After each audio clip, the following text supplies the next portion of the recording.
That's the way the money goes. What goes for evil?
Jonathan! Aye! Again. Aye! There. Again. No, car's waiting to take you to school. I don't want to go to school, Daddy. Why not? I want to go to the city with you. Yes. And when you're old enough to go to the city with me every day, you know what? Yes. You'll wish you were back at school. Yes. Good morning, Mr. Chester. Morning, Robbie. Come on, you. Off you go. And Jonathan, work hard. Come along, Jonathan. Mustn't keep Tom waiting.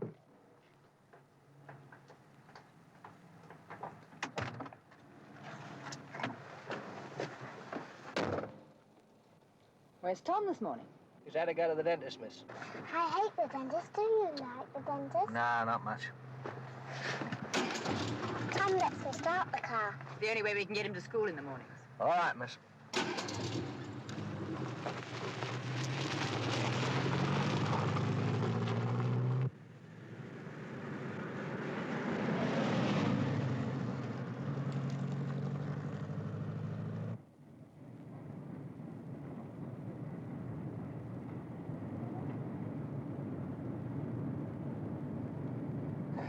This isn't the way Tom brings me. It's quicker this way. Why? Less traffic. I never mind being late. Don't expect your teacher likes it, though. No, she doesn't. She's always ringing up when I'm late. You're often late. I haven't been late for months.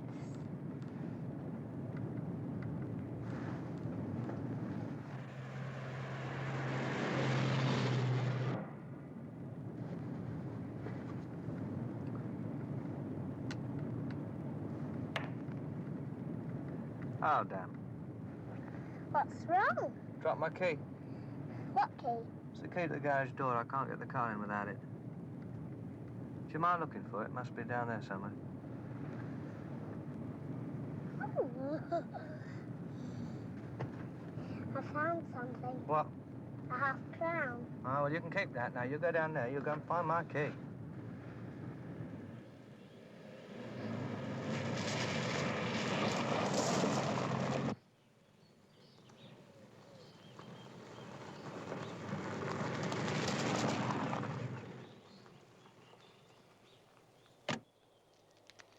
Come on, then.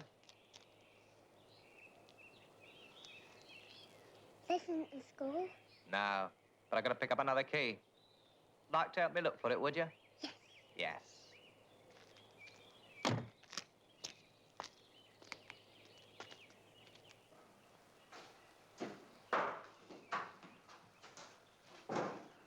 Does anybody live here?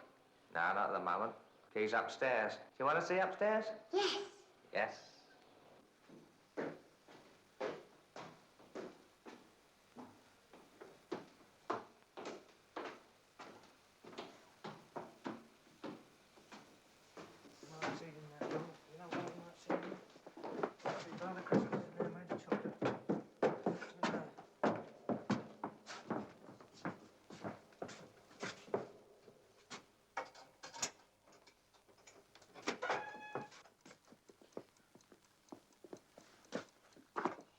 Nice room, isn't it? Yes. Yes. Like a sweet, would you? Please. Yes, well, you come over here. I'll give you one, won't I? Here. Mind my fingers. All right? Thank you. I'm going to go and look for that key.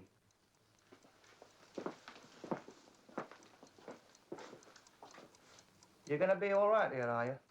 I'll be late for school. No, no, you won't. You come and look at this collywog. Come on. Pick it up, then. Do you like it, do you? Yes. Yes. It ticks. I know, it ticks. It's special. I'm going to get that key, then. I'll come with you. No, you won't. I want my daddy.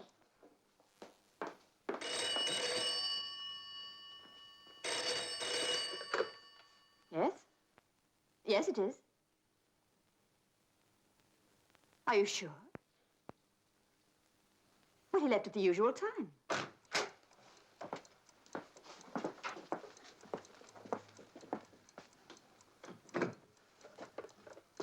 Like to speak to your daddy, would you? Yes. What's wrong, Robbie? It's Jonathan. He hasn't arrived at school. Hello? Hello? Like to say hello to your daddy, would you? Yes. Hello? Hello, Daddy. Jonathan, where are you? Daddy. Come on, give it to your uncle. It's quite safe. Who's that? I'm coming out to see you. I'll be there half hour.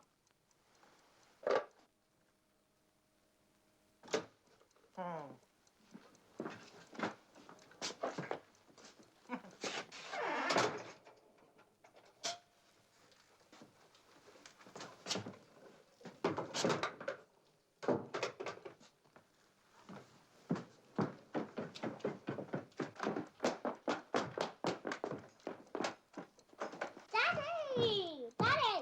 Daddy!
is he? What have you done with him? Tell me. I'll call the police. That would be a stupid thing to do. Marlon? Come inside. Now, don't worry, everything will be all right.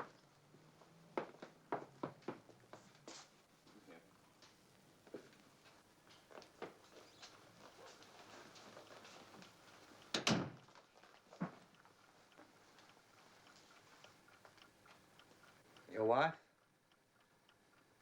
Killed in a car accident in Scotland, wasn't she? I wanted you to know I just didn't get your name out of the telephone directory. How much money do you want? I suppose I should have expected a businessman to be businesslike. How much? I've been watching this house for some time. That's how I knew about the car hire routine. I just called him up this morning, told him Jonathan had a cold, he wouldn't be going to school. Simple. Look, Marla, you didn't come here to tell me how clever you are. I want my son back, and as soon as possible. Now, how much money do you want? £50,000. Where is he? He's quite safe.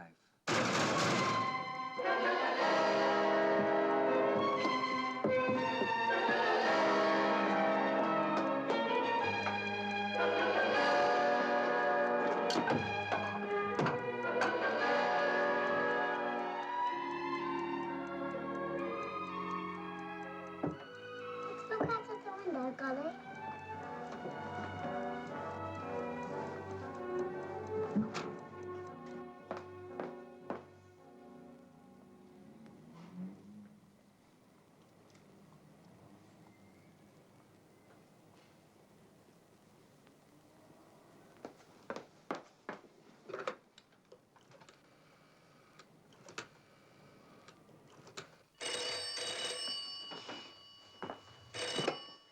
Reed Hampstead.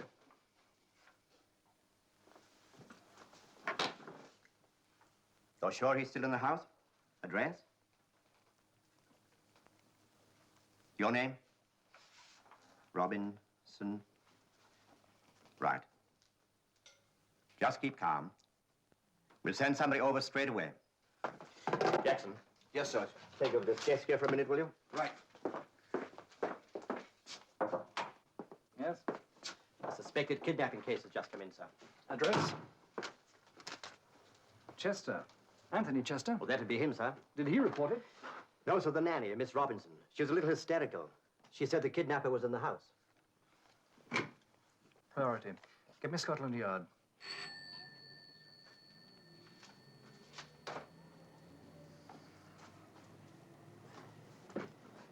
Hewley? Yes. How long ago? Give me the address. Yes. All right, I'll get somebody onto it right away. In the meantime, send a Q car down. Tell them not to go inside. Watch the house and keep out of sight. Look, you better make it 2 cars. If anyone leaves the house, have them followed. Yes, sir? Who's the duty detective inspector? Inspector Parnell, sir. Well, give me Parnell's office.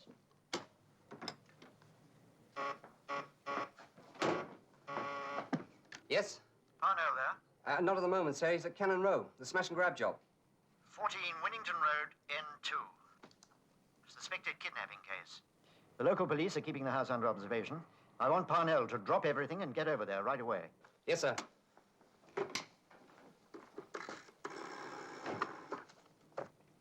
Cannon Row. Inspector Parnell, right away. It's urgent. Last. I want a car now. Entrance B.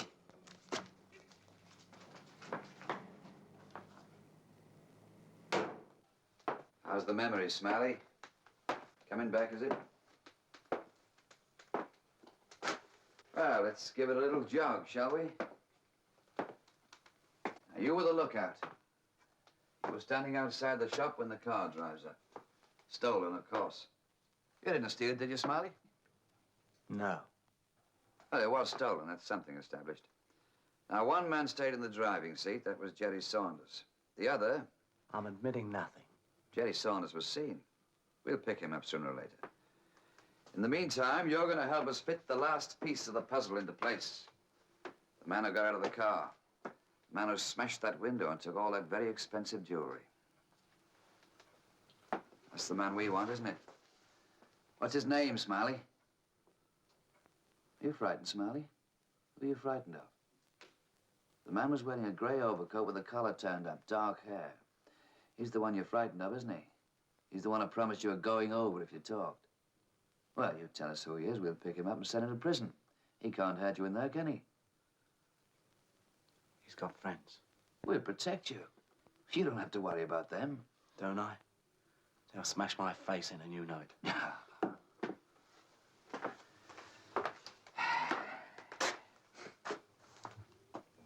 You're not in a hurry, are you, Smiley? You don't have to rush off anywhere, do you? I've got plenty of time. I want to know something, I just go on and on till I get the right answer. Relentless, that's what I am. Cigarette?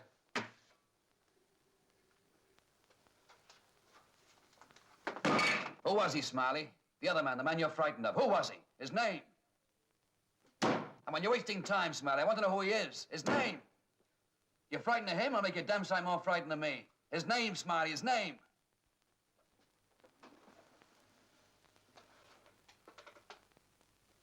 Would you like to go, Smiley? Go on, off you go.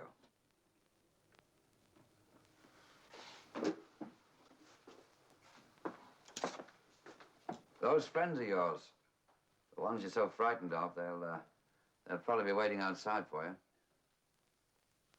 You think they're going to believe you haven't squealed? They've all been here before. They know what happens if you don't talk. You're kept in here. It's only the ones that tell us what we want to know are allowed out. I mean, they know that you know who that man is. They'll think we know it, too. Well, away you go, Smiley.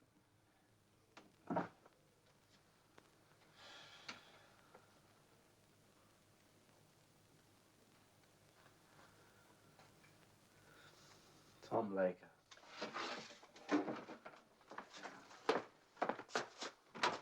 Tom Laker, get a warrant out for his arrest. Have a corporate out and pick him up. Busy?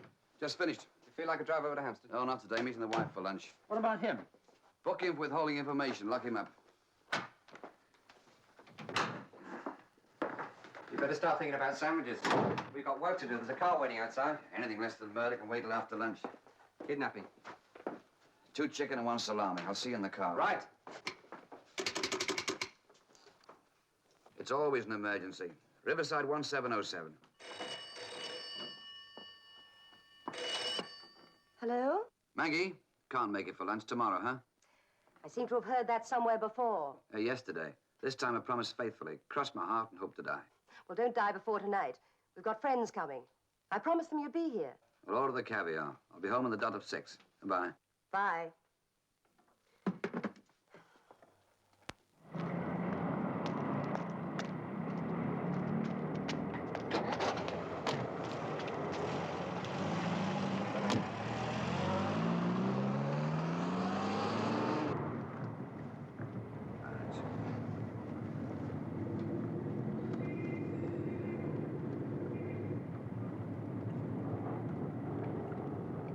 This is chicken? That's what the man said. Bought fresh today. This one must have followed him home. Tough. Very. Fill me in on this case, will you? Suspected kidnapping. The locals are already there, keeping an eye on the place. Is that all? At the moment. Who put me onto this? Bewley. When did it come in? About 10 minutes ago. Sounds like a bastard. Bewley always drops those like a hot brick. Well, let's hope this time he keeps out of it. Lets me handle it my own way. If it's as tricky as it sounds, you won't see him till the press conference. That's one thing he is good at. As a policeman, he photographs well.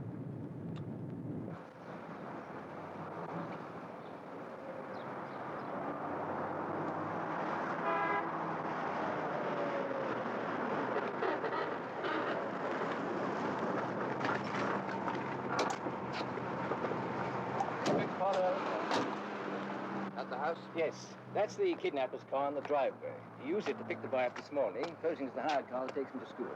He's left the boy somewhere and come back to get the money. What's the boy's name? Jonathan. His father is Anthony Chester. He left the house about 15 minutes ago. The other Q car followed him to a bank in the city. They just radioed Q, He's drawing out £50,000. Keeps me facts a bit, wouldn't it? Who phoned the police? Robinson, she's the nanny. Sounds like Chester doesn't know she's phoned. Sounds like it. Incidentally, the kidnapper gave his name as Marlowe. Huh? Go back to the yard. Then he transferred them together. Too easy. Marlowe stays in the house. Chester goes to the bank for the money. Why the bank? Why not the police station? Why did Marlowe come to the house at all? Good point. I like the old-fashioned demand notes tied around a brick and thrown through the window. Anonymous telephone calls made from a call box. That I can understand. He's taking too much of a risk. Crooks are lazy bastards. That's why they're crooks. He's working too hard for his money. Try a character analysis. He's industrious, clever, courageous, obviously convincing, a hell of a boy for getting money out of people, and he's a crook. Doesn't add up. He should be charged with the exchequer. This is his car. Better get it sent back to the yard and have it thoroughly checked. I doubt if it'll do any good, but I'm going in to have a little chat with Mr. Marlowe. Show him your badge. You break down and confess everything. He's virtually done that already. What interests me is how he thinks he's going to get away with it. Inspector Parnell, CID. Please come in. He's in there, in the study. Does he know the police have been called? No. Get a couple of men posted around the back, just in case he gets nervous and decides to pull out without letting us know. Look, show me into the study. Don't say anything, then go and wait in the kitchen, all right?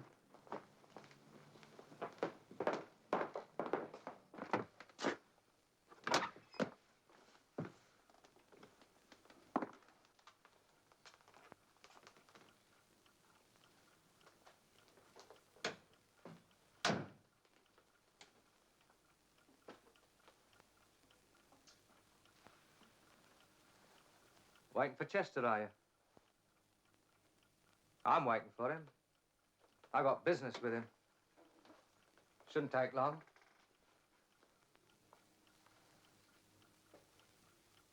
Not in a hurry, are you? I'll be leaving a few minutes after he gets back. My business is confidential. I'm thinking. Yes? I'm working out a problem. Yes?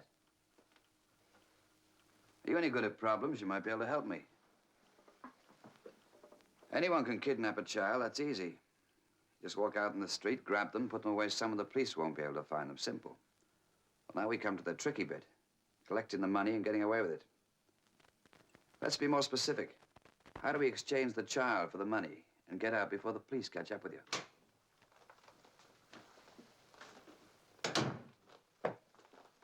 We won't be needing the police. You won't be needing that money, Mr. Chester. You've got to let Marlowe go.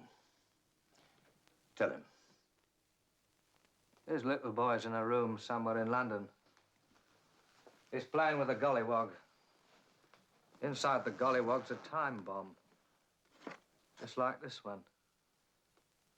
Bomb's set to go off exactly 10 o'clock tomorrow morning. I'll set this one.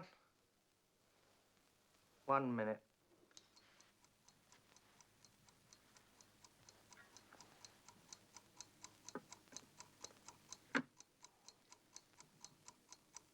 I got a plane ticket to Rio. Once I get there, nobody can touch me. I take the money with me. I get on the afternoon plane, should reach there about 7 o'clock tomorrow morning, our time. I'll book through a call to this number so I can let you know where the boy is. You'll have plenty of time to get him out and dismantle the bomb.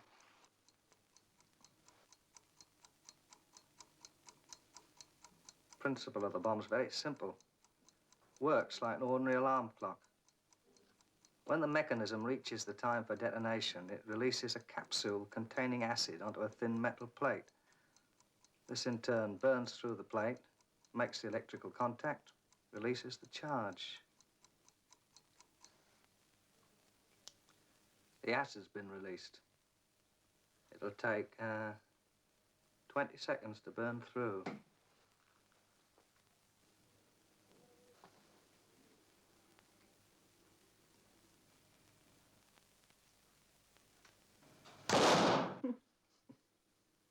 You bastard. There's enough explosive in the proper bomb to blow the side of the house off. Now perhaps you'll see why you've got to let him go. Yeah. Gray. Have a look. Come in a moment, will you?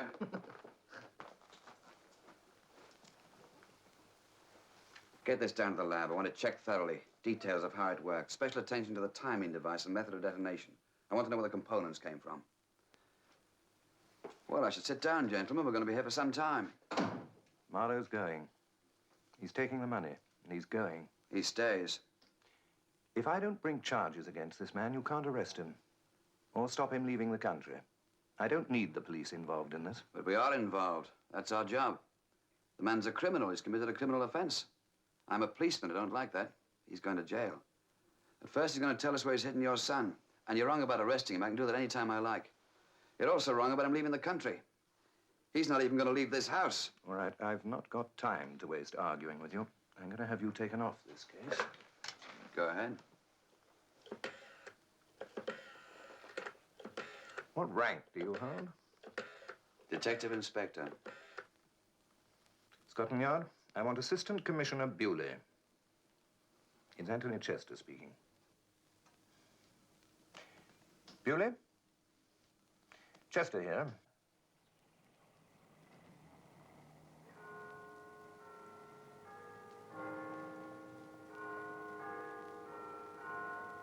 All right. Tell Parnell I'm coming over. Straight away. Thank you. The Assistant Commissioner is on his way over.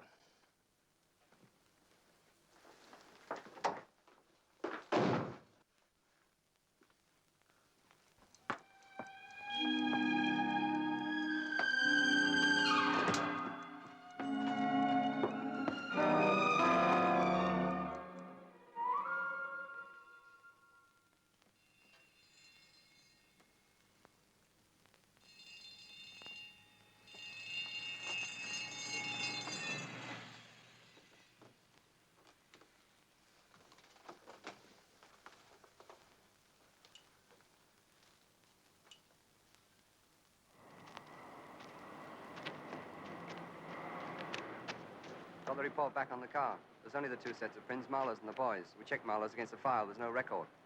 There's nothing in the car that's any help. It was hired a week ago. Firm in Notting Hill Gate. He gave the name Marlowe, false address, paid the deposit in cash and drove off. The owner doesn't even remember what he looks like, which is understandable. He hires about 50 cars a day. Shall I repeat all that? Would you prefer a short précis? Investigations on car. Dead lost. Marlowe's got the boy tucked away somewhere in a house in London. He's given him a gollywog to play with. It's very considerate of him. Inside the gollywog, there's a bomb set to go off at 10 o'clock tomorrow morning. Marlowe's thinking in terms of the afternoon flight to Rio and phoning back to tell us where the boy is. He takes the money with him. Chester's willing to let him go and pay up. I'm not. Conflict. Chester's going over my head. It appears that he knows somebody at the yard. Probably met him at a hunt ball. I'll give you 3 guesses who it is. Not the most photogenic assistant commissioner in the business. The same. He's on his way over here now. Chester's going to ask him to take me off the case. Quite like old times. What do you want me to do? Arrest him as he steps out of the car? We could probably get him with a parking offense. Take him around the back if you like and wring his neck. It'll save me a lot of trouble. Gray, I'll tell you something. Bewley took me off a case once before. He's never going to do that to me again.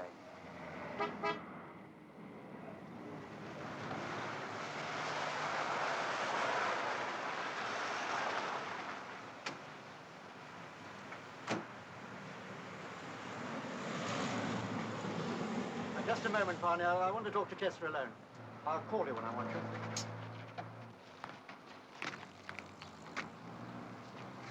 That's what I like about the police force. The informal relationship that exists between all ranks. One day soon, I'm going to tell that crawler something that's going to knock his ears off. We'll write to the Citizens Advice Bureau about him. Our superior officer is a social climber. He goes so far up, he should have his initials carved on the soles of his boots. What about Marlowe and his gollywog? Sounds like he's round the bend. Oh, don't underestimate him. He's clever. It's not like catching a normal criminal. They get frightened. This fellow's prepared for anything. Do you think you can get him to talk? He's got a weakness underneath that self-assurance. May take a little time to find it, but it's there. It's always there.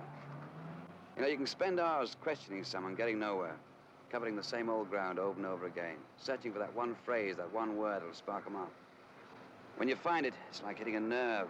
It splits open. Before you know what's happened, they're screaming it all out at you. And all you can do is phone the desk sergeant and tell him to take over. Sounds an interesting job. Any vacancies? Marlowe will break. They all do in time. You haven't got much time. Parnell? I'll leave you with one thought. I'm with you anyway. Whatever you decide to do, I'll stick by you.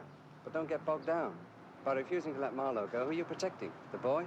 Or is it a straight fight between you and Bewley?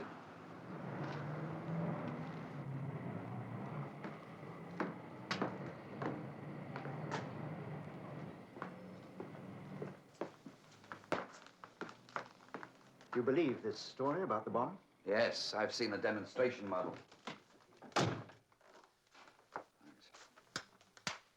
We have one fact to go on. Chester talked to his son and Marlowe half an hour before Marlowe got here. Well, that means the boy can't be very far away. Still means we have a large area to cover, doesn't it? You don't think there's a hope of locating the boy by ordinary routine methods? Without a very lucky break, no. Do you think Marlowe will talk? Yeah. Are you certain? No, I'm not certain, but I think he'll talk. It's taking a hell of a chance. I'll make him talk. I have to. We could let Marlowe go. I'm not prepared to do that. Well, you better face the fact that we might have to. I'll make him talk. Look, Parnell, there's one thing I want you to get clear. I've got a job to do as well as you, and it isn't an easy one. My first concern must be the child. Is that what Chester told you to say? Chester? Well, he's a friend of yours, isn't he? An influential friend. The sort of friend you've cultivated deliberately all your life. I should like to leave the personal issues out of this. Yeah, so would I, but I don't think we can. It's Chester's son we're concerned with. I don't care whose son it is. I'm going to tell you to let Marlowe go. You're ordering me to let Marlowe go? You let him go. I hope you know what you're doing. But I'll tell you one thing, Bewley. Sooner or later, this story's going to break in the newspapers. That's one press conference that you're welcome to. What the hell are you talking about? The headlines. How to break the law and get away with it. Why don't you take out an ad? All you need is a bomb, a child, and somewhere to put them. From there on, you get full police cooperation. They'll personally escort you to the nearest airport with £50,000. I want you to let Marlowe go. You know, what interests me is what you do next time this happens. You're handing out a kidnapping license to every dirty little would-be crook in the country. When they find out this fella got away, they'll all be queuing up to climb on the bandwagon. What you do then, Bewley? You let the next one go and the next? Where does it stop? We can keep this out of the papers. For how long?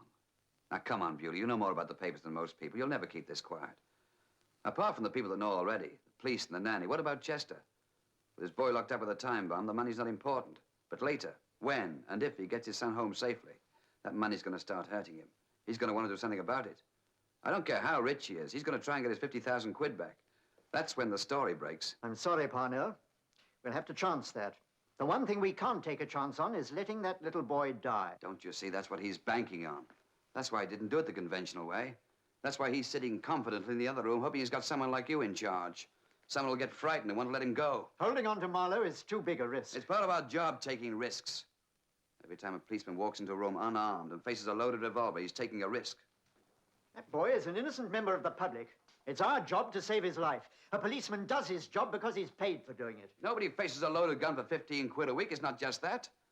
Look, Bewley, I've been a copper for nearly 20 years. Not for the money, but because I believe in the law. I've stopped kids playing football in the streets on a Sunday, not because I think it's wrong, because it's against the law. That's our book. That's what we live by. You let somebody break the law and get away scot-free, you're weakening every policeman everywhere. They'll all believe just a little bit less in what they're doing. They'll all take just a little less risk, because we said to a self-confessed criminal, we know you're a kidnapper, we know you've broken the law, but you can pack your bags, take your money, and go. Now, you think of that before you decide. I know what's in the book as well as you do. But sometimes we have to go outside the book and do what we think is right. Well, for once, Bewley, you're facing a loaded revolver. It's easy for you to step out of the way, push the rulers to one side, because this time it's inconvenient. The law says that Marlowe is a criminal. Your job as a policeman is to make him talk, make him tell us where the boy is. Not to run away from it and cheat yourself into taking the easy way out. All right, Parnell. You've had your say. I've listened to you, and now as your superior officer, I've made my decision. Let Marlowe go. I've made my decision, too. As long as I'm in charge of this case, I have no intention of releasing Marlowe. Let me say it for you, Bewley. You have no other alternative but to take me off the case. I'm sorry about this, Parnell. Don't be. You've done it before.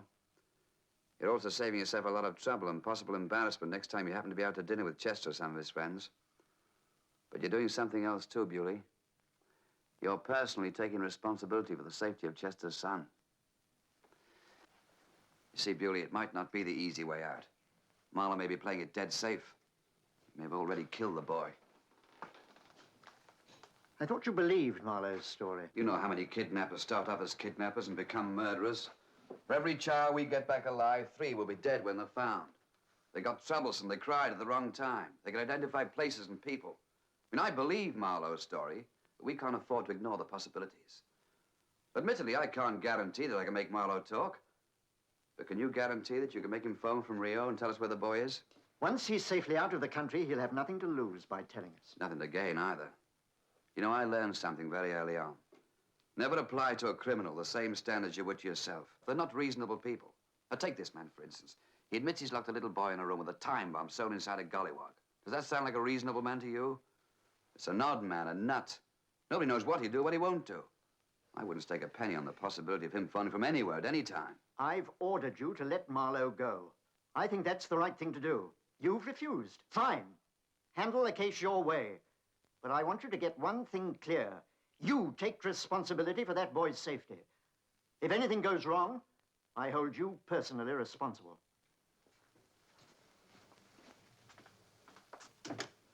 If there are any developments, I expect you to contact me at once.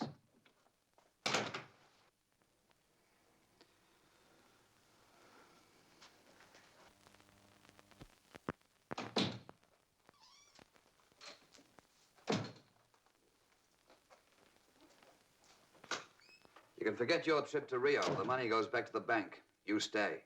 You'll change your mind. Maybe. In the meantime, I'm going to caution you you're now officially under arrest. Anything you say will be taken down and used as evidence. You're held on a charge of kidnapping. Would you like to make a statement? What do you expect me to do? Give you a confession or something? No, just a statement. Now, you're talking as if it's all over. It's not. Boy's in a room with a bomb. Bomb's due to go off at 10 o'clock tomorrow morning. It'll blow him to pieces. In that case, we'll charge you with murder. Now, you get it all wrong. I'll offer you a straight agreement. You give me the money, let me go. I'll tell you where the boy is. The offer's been turned down. You don't have to make a statement if you don't want to. It's up to you.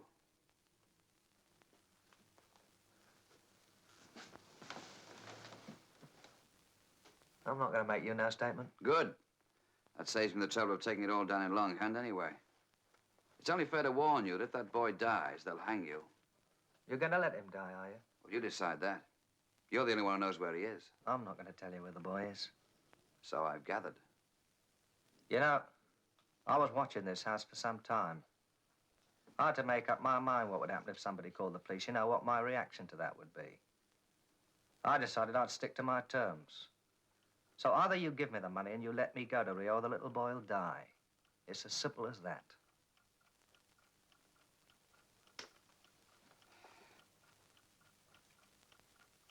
Pleasant house, this. This room in particular. A lot of thought gone into it. Hey, you gotta hand it to Chester. He's got taste, all right. You gotta have an eye for furniture to conceive a room like this. Yeah. Also need a lot of money, don't you? Very true. How much would you say this desk is worth? It's antique, isn't it? Don't know nothing about antiques. Well, take a guess. 100 quid? I don't know. Well, how much would you say all the furniture in this room is worth? 750, 1,000 pounds? I really couldn't say. How much that suit cost you? I'd say it's about 8 or 9 years old. I'll take a plunge at 10 quid, am I right? Well, that's good material. Yeah, that's the trouble with suits. Doesn't matter how good the material is if the star's not there. I take Chester's suit, for instance. Now, you can see that's handmade, it's well cut, it's got a good line to it. Well, ought to be with all his money. You don't like that, do you? The fact he's got all that money? Good luck to him. What about Chester's son? You resent the fact all that money will rub off on him? Can't bother me. Why'd you put that bomb inside a gollywog?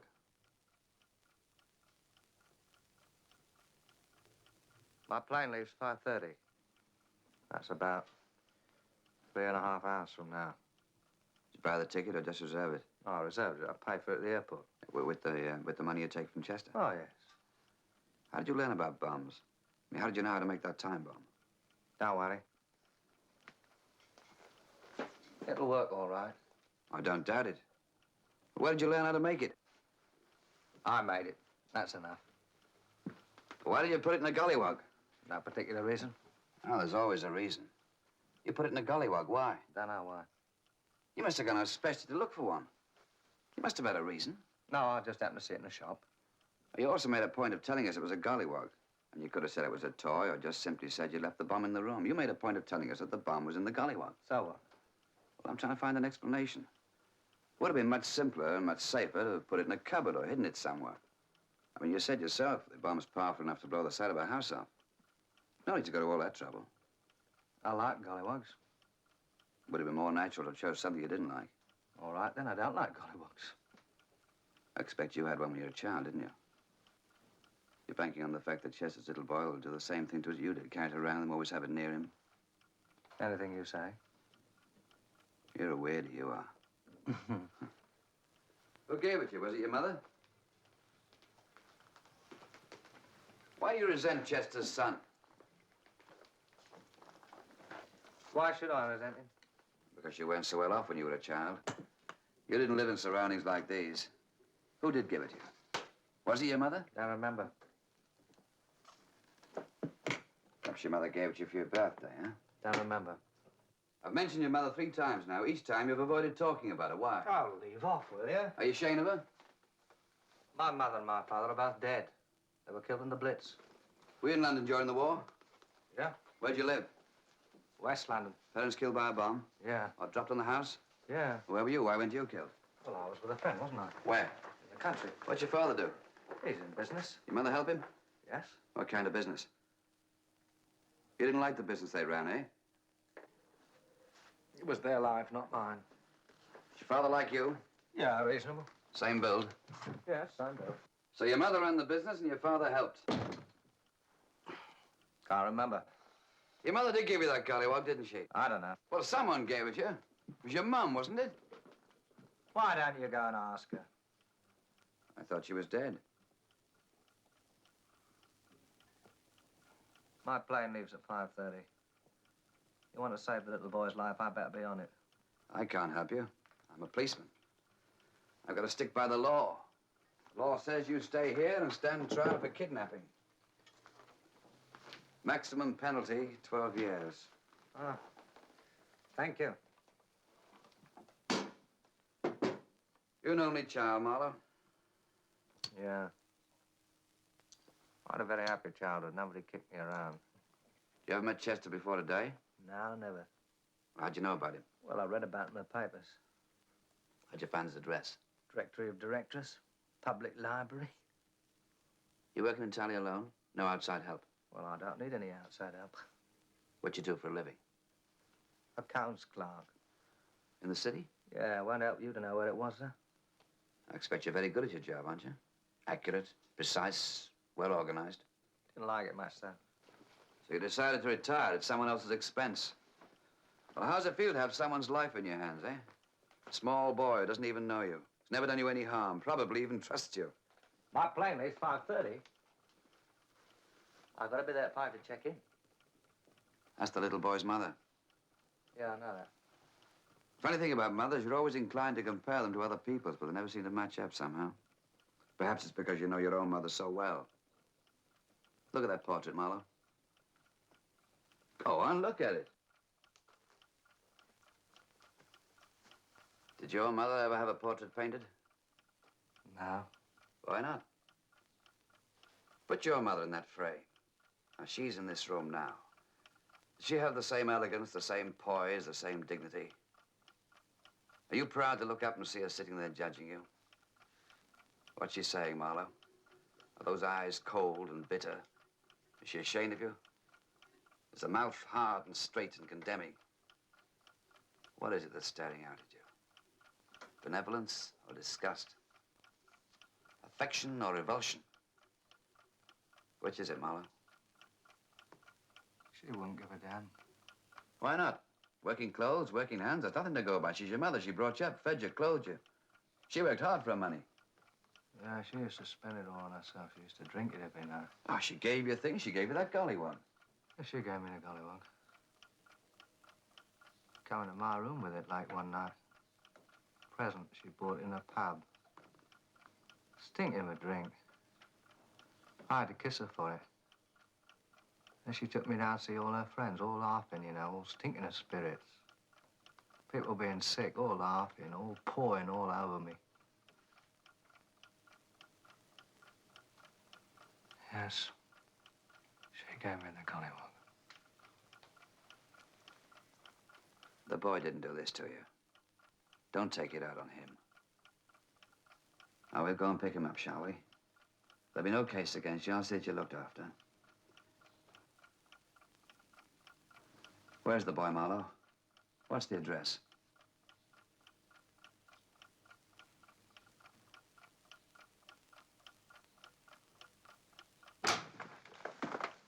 All right, Parnell, you've had long enough. Now let him go. I want my son back. Tell him, man, tell him he can take the money and he can go. Look, there's £50,000 in that case. If you let him go now, I'll give you the same amount. Phone. Parnell. Parnell. Learn something, Chester. You can buy Marlowe, you can buy Bewley, you might even be able to buy me. One thing you can't buy is your son's life. Marlowe gets on a plane. It could be delayed, diverted, it might even crash.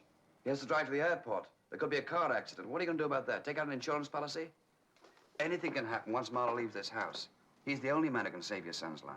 Once he's here, under our control, we have a chance. He'll tell us where the boy is.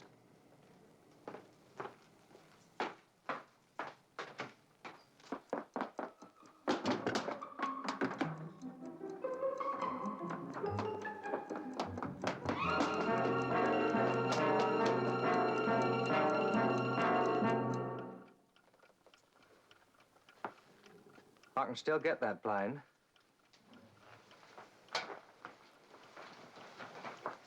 You won't have seen one of these bombs go off.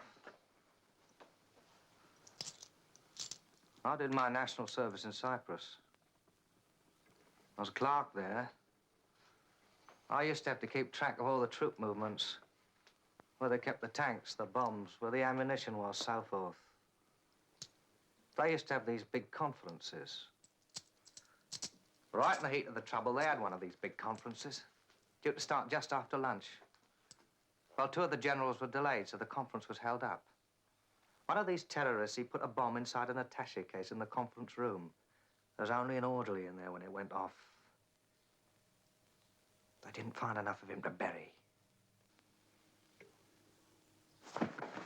Where is he? Where's my son?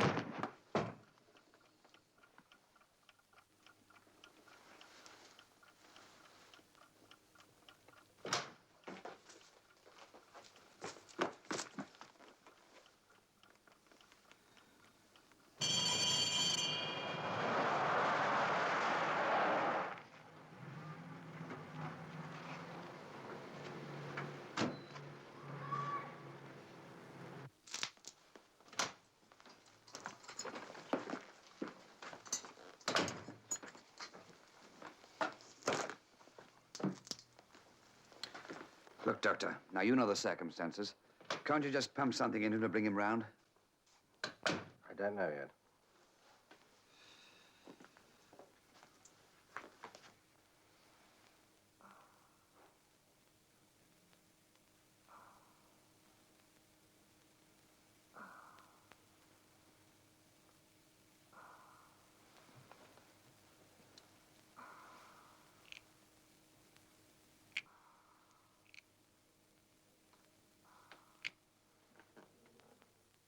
I'm afraid it isn't possible just to pump something into him to bring him round. This man's suffering from a very serious concussion. I want him moved to hospital as soon as possible so that I can examine him thoroughly, get some x-rays made. I suspect a dangerous fracture of the skull, probably some damage to the brain, too. Doctor, I'm a rich man, very rich. I want you to get the best brain surgeon in the country to see this man, operate on him. Do anything you like, but get him round tonight. I can certainly arrange a consultation with the best man available. If necessary, I can arrange for emergency operating facilities. But I have to warn you, Mr. Chester, it might not be possible to do anything to bring this man round in the time we have. You understand? I don't care how much money it costs. Just get him conscious. We'll do our best.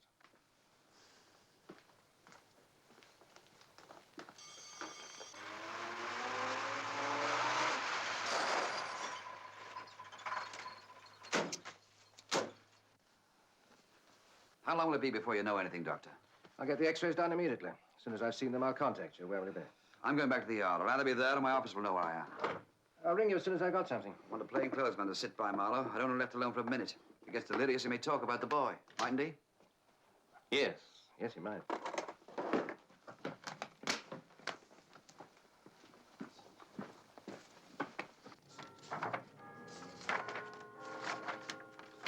Get that circulated to all the papers. I want a copy on the front page of every morning paper. Right. In the meanwhile, I want Marlowe's clothes checked for any laundry marks. I doubt if Marlowe's his real name. Might help in you the right one. Jenkins is over at the hospital. He can do that right away. Good. Now, my guess is that he's rented the house or flat that he's put the boy into. He got there in half an hour. That means it's somewhere in the London area. Get onto every estate agent in the book. Check whether they've rented anything recently to anyone of Marlowe's description. If they're not sure from the description, get a copy of the picture to them. It's going to take weeks. We haven't got weeks. We got hours. Get started right away. Get all the help you need. Right. Get me Mr. Bewley. Mr. Bewley's not in his office. Well, find him for me, will you?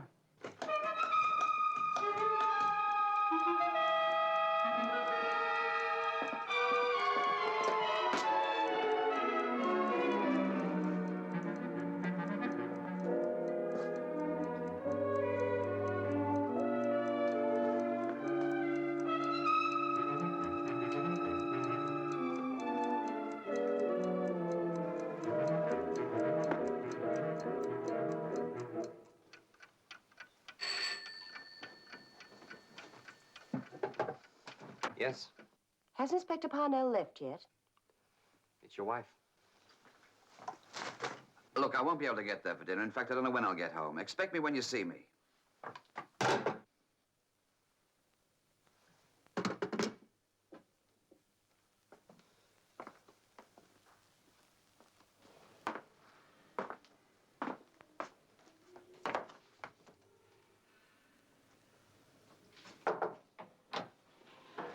I'm sorry to disturb you, Doctor. There's someone to see you. It's all right, nurse.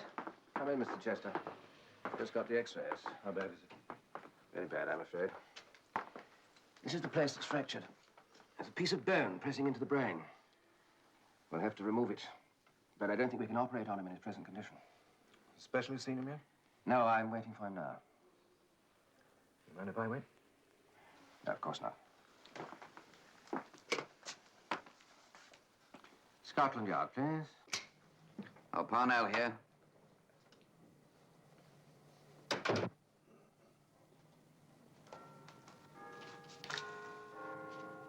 All right, thank you, Doctor. Anything? Waiting for the specialist. Doesn't sound very hopeful.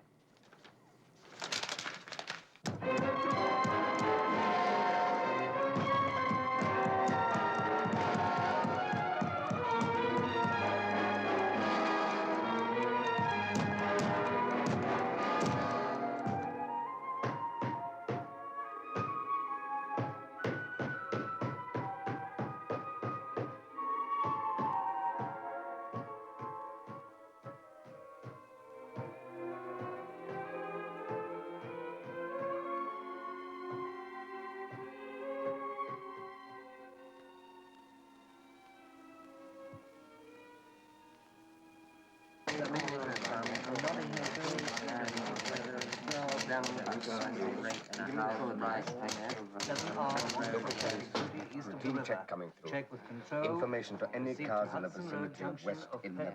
Yes, I've suspected break-in at Hamilton jewelry shop. Some maniac thinks there's been an invasion. Probably the pub's just closed. Right. Have a car waiting for Superintendent Lewis. That's 16. What do you say to Something for you, Gray, just come in from the lab. Anything in from the patrol cars yet? Do you expect anything? Why don't you start looking for a boy in a house somewhere in London? Try and get some good news next time, will you? Got some more for you. Had to take 2 cars off your patrol list. What the hell for? One of them's been out for 10 hours without a break, and the other's gone off to investigate a suicide at Clapham Bridge. They're not the only bloody case going on here, you know. Look, we're priority. Everybody's priority. That word's just an excuse to keep people working 24 hours a day. I'll put that car back on your case as soon as they pick up the pieces. Great. Have you been able to contact Mr. Bewley yet? Mr. Bewley's not at home, sir. When's he expected back? They don't know. Well, keep trying, will you? We got the report back on the bomb. They tested it in the lab. It's dead accurate. What about the materials? You can get them anywhere. Chemist shop, hardware store. Dead accurate, eh? And it's due to blow up at 10 o'clock tomorrow morning.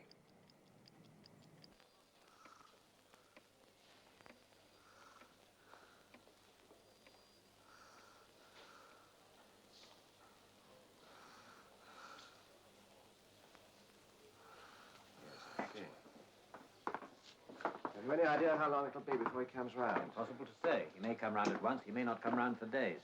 One thing is certain. He cannot be operated on to relieve the pressure on his brain in his present condition. We just wait. Yes. I'll tell Chester.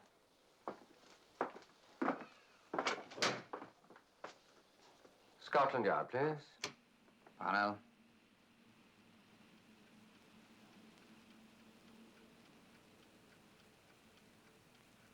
Well, thank you anyway, Doctor.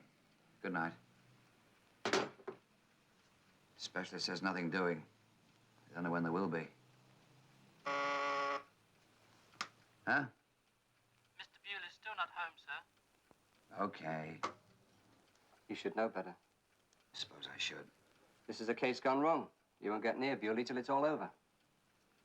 Gray. What do you think?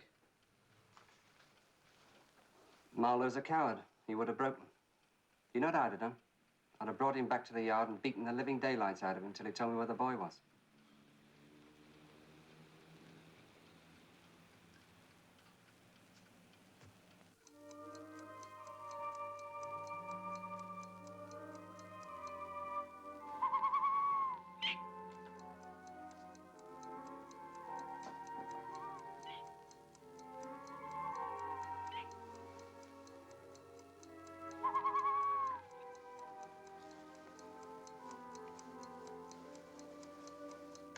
Yes? How many? 17. Hold on. Give me that information. Yes? Thank you. Maddox, 137, 11. Right. You take this call, will you? Hello? Information room? Yeah. Would you give me... Sergeant Gray.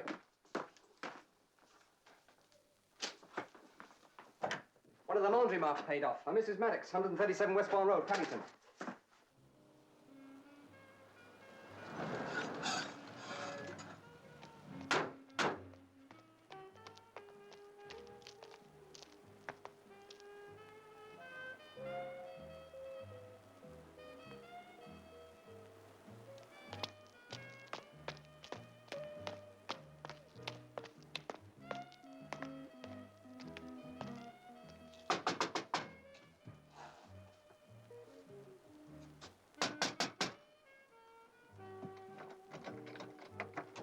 Open the door. It's after time. You had me open the door. You're too late. We're closed. Oh.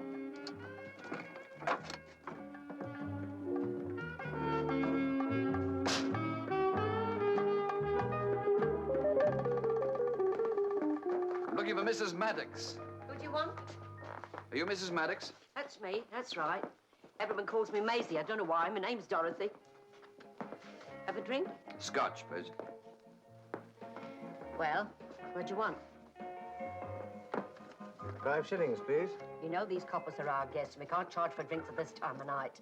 Pay no attention to him. It's just my husband, Freddie. That's fine. How'd you do? Do you know him? Of course we know him. That's our son, George, isn't it, Freddie? That's right. Does he live here? No, he doesn't. No, not for a long time. Years. Does he come around? Only when you want something. No, he wasn't always like that. Used to always bring me things. Now, you know that's true, ain't it, Freddie? That's right. Never came without a present for his old mum. Then he stopped bringing them. What sort of things? Gollywogs. Every time he came, he used to bring me different ones. Always gollywogs. He loved them. I gave him one once, see? It was Christmas. Fred and I was in a pub crawl, and there was this man, and he had this gollywog, see? So I thought, well, I've got a present for George, and kids like presents, especially at Christmas. So I went up to this man. At first, he wasn't going to sell it to me. Then I said, I don't care what it costs. I want it. I got it. I'm like that when I make up my mind, aren't I, Freddie? That's right. And when we got home, it was late. And I went up to his room, and I woke him up. And he never forgot it. He loved gollywogs. When did you last see him? About 3 months ago. Do you know where he lives? No idea. I believe he used to live somewhere over Highgate way, but that was 3 or 4 years ago. Well, how often does he come in? Not much. We never know when he is coming. Just drops in, has a couple on the house. If he's got any more money, he buys a few more, and if not, I tell him he can't have any more free, and then he hops it. Oh, no, he never was much of a drinker. I mean, he didn't bother if he didn't have one. More for the company. Couldn't make friends easily. Did he have any friends around here? Not that I remember. What about girlfriends? I never saw any. And you've no idea where he would be living now? No. Oh, he may be popping sometime. Shall I tell him you was asking for him? Don't bother. Have another drink. No, thanks. On the house?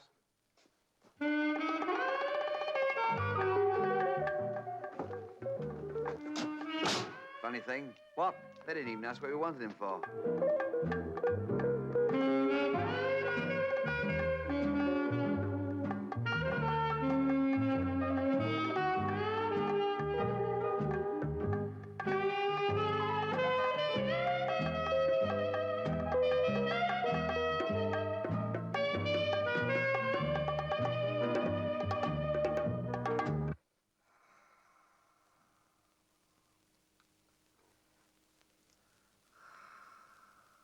Marlowe, listen to me. Tell me where my son is. Marlowe, look, I'll see you get away all right, and you'll get the money, only tell me where Jonathan is. Marlowe, where's Jonathan? Oh, my God. For God's sake, man, tell me, where's Jonathan? Tell me. Marlowe. Marlowe. Marlowe. He can't hear you, and he can't answer you. He's in a coma. He's very dangerously ill. He can't help you. I want my son back.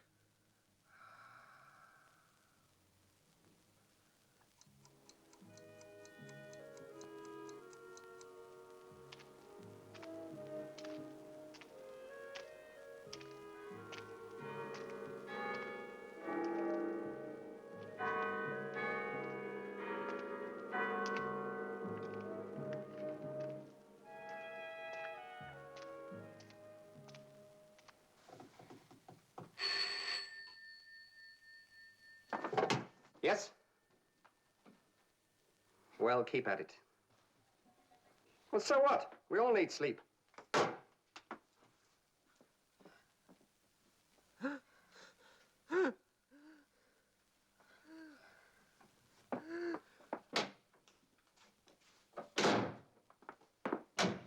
Doctor? Doctor, could you come in, please?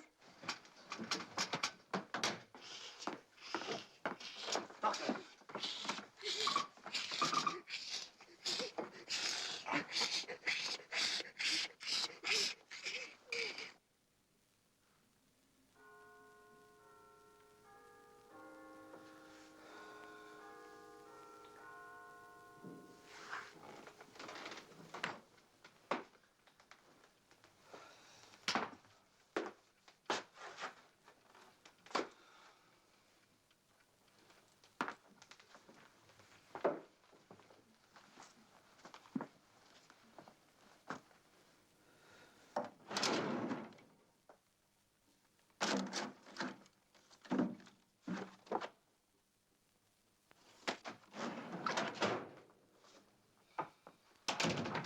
I hear you've been trying to contact me. You asked to be kept informed.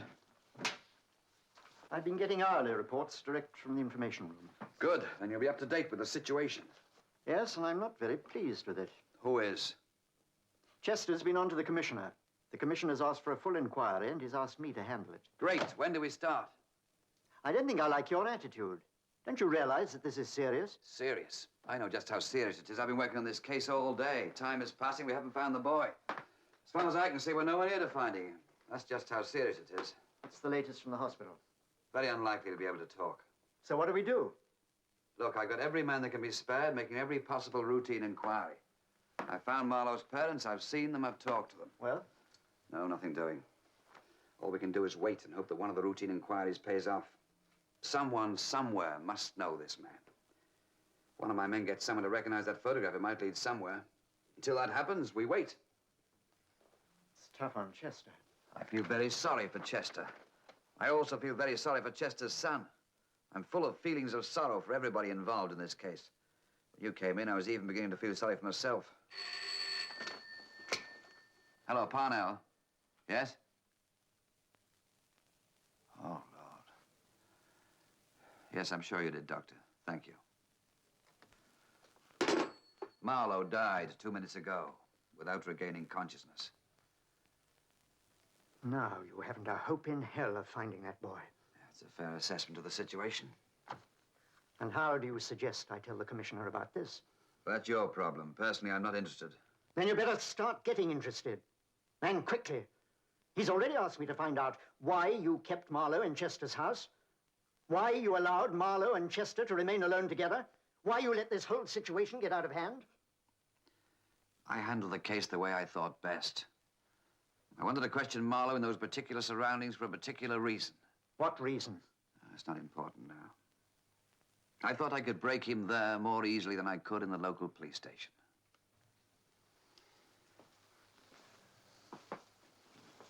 You fancy yourself as a psychologist, don't you, Parnell? A man who could make anybody talk. And that's all very well as long as it works. But when it goes wrong, you've got to be prepared to accept the consequences. I'd much rather discuss this some other time, when we've either found the boy or not found him. In the meantime, if you're going to see the commissioner in the morning, I suggest you go home and change. I don't think he'll be very pleased with a dinner jacket in the cold light of early dawn.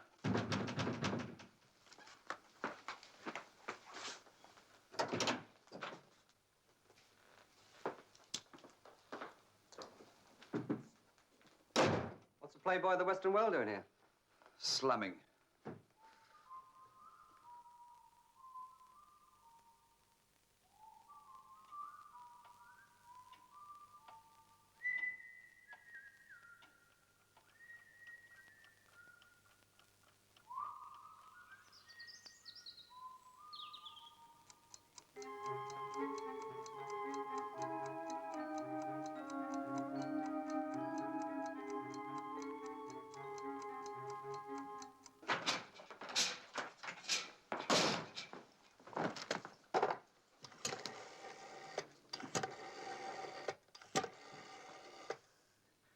Hello?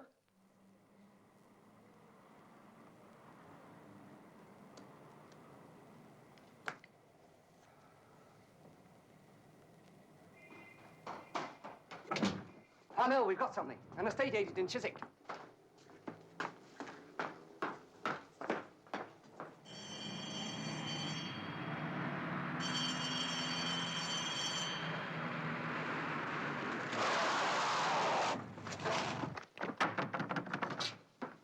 I recognize him from his picture in the paper. He was in here about 2 weeks ago.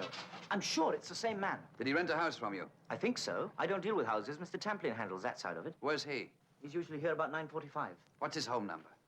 Westlow 5456. Ring him. If this man, his name is probably Marlowe, maybe Maddox, rented a house from you, he'll be in the files. Well, that's locked. Have you got a key? Well, yes, but Mr. Tamplin wouldn't Come let on, open it up. Tamplin's left his home. He's on his way.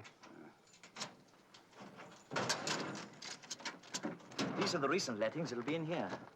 Now, Marlowe or Maddox, you said? Yes. I'm afraid there's nothing in here with those names. What about the dates? Can you remember which day he was in here? Certainly sometime in the last 3 weeks. Well, how many houses have you let in the last 3 weeks? I really couldn't say. Could it be a flat? Could be. Ah, here's Mr. Tamplin now. Mr. Tamplin, we're police officers. Did you let a house or flat to this man? Yes, Abbott's Mead. A detached house on 3 floors at Wimbledon. Take me there. Yes.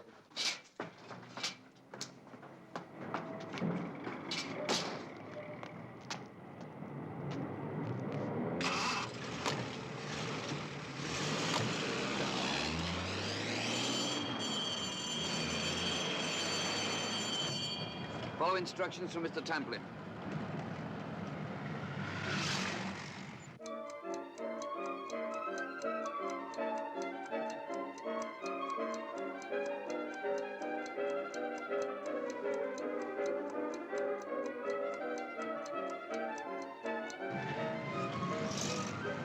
How much further? About 5 minutes at this rate.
Okay, all right. Get a nice close up. All right.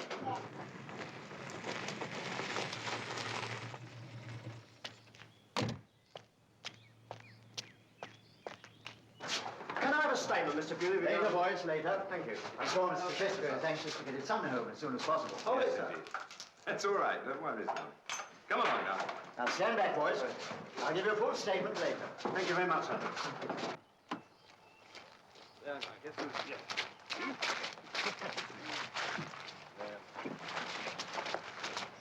Well, Bewley, you'll be sure to thank Inspector Parnell for me.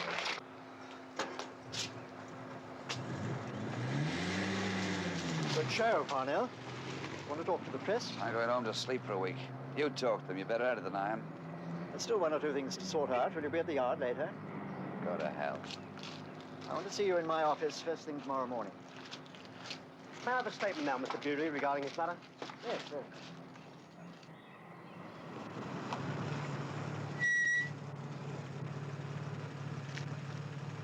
Good night.